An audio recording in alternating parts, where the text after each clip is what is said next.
할렐루야, 조나치입니다. 오늘도 말씀을 하루 시작합니다. 슬기로운 아침 시간 잠언 2장 말씀입니다. 손뼉도 마주쳐야 소리가 난다는 말이 있습니다. 두 사람이 분쟁할 때는 두 사람 모두에게 문제가 있다는 말인데요. 두 사람의 이해가 달라서 감정이 불편하기 때문에 분쟁이 일어나는 것입니다. 한쪽이 싸울 의사가 없다면 싸움은 발생하지 않는 것입니다. 남녀의 사랑도 마찬가지인데요. 두 사람 모두에게 사랑의 감정이 있을 때 사랑의 열매가 맺어지는 것입니다. 그런데 신기한 것은 지혜를 구하는 것도 마찬가지예요. 어제 1장에서 지혜의 동의어를 훈계와 명철이라 했습니다.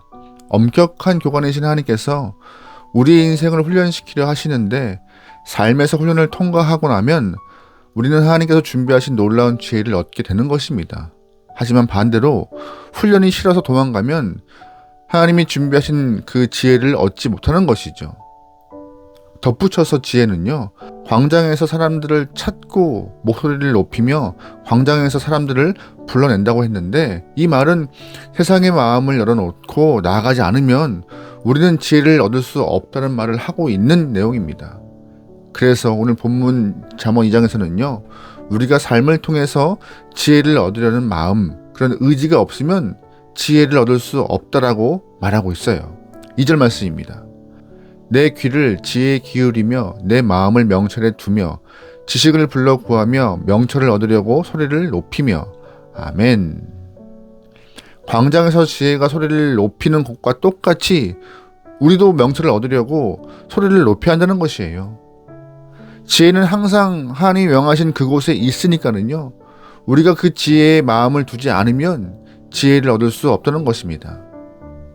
사람들은 먹고 사는 문제에 마음을 많이 씁니다. 부자가 되는 방법에 대해서 생각의 회로가 빨리 돌아가요.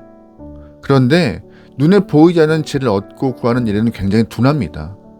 그래서 본문에서 솔로몬은 4절에서 우리가 은과 보배를 구하는 것과 같이 지혜를 구해야 한다라고 우리에게 경각심을 불러일으켜요. 4절 말씀입니다.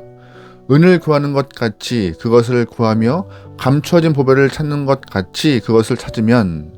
아멘.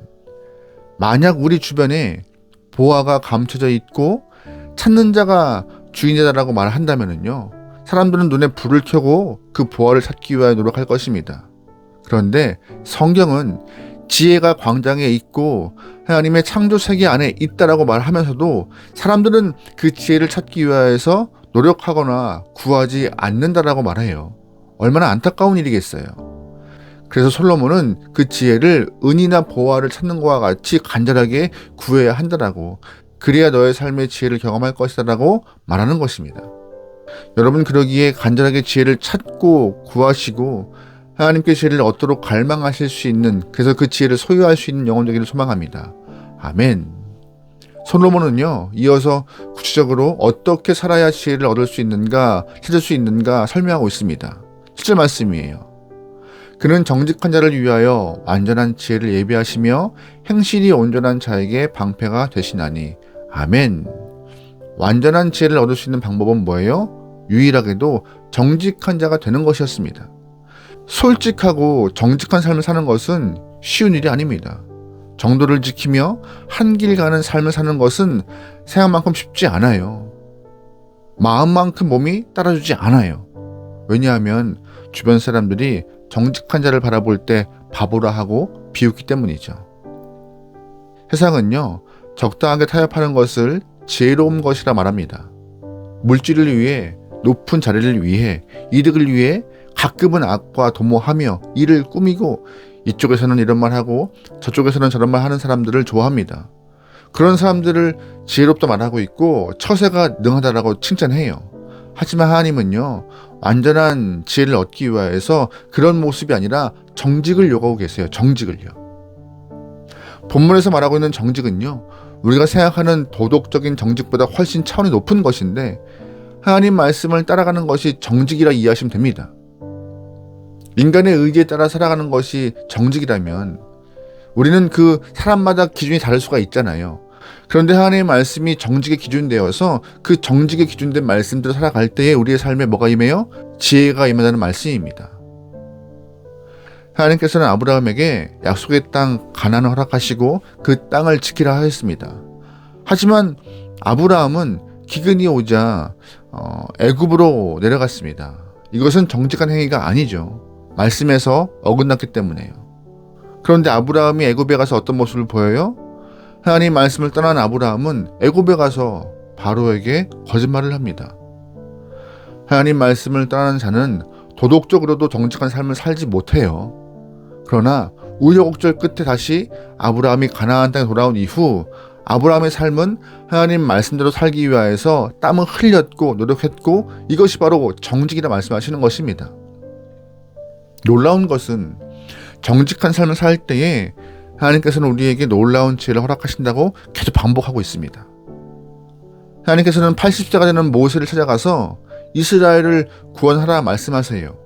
이 말씀에 순종하는 것이 정직인 것입니다. 주의 말씀을 쫓기 위하여서 실행하기 위하여서 얼마나 많은 어려움이 있었겠습니까? 모세는 40년 전 애굽의 궁에서 떠나왔습니다.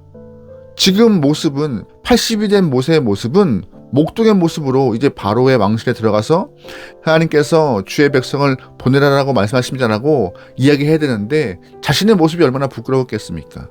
그런데 그 부끄러움을 감수하고 하나님 말씀을 준행하는 그 모습이 순종하는 것이 정직이라 말하고 있는 것이에요.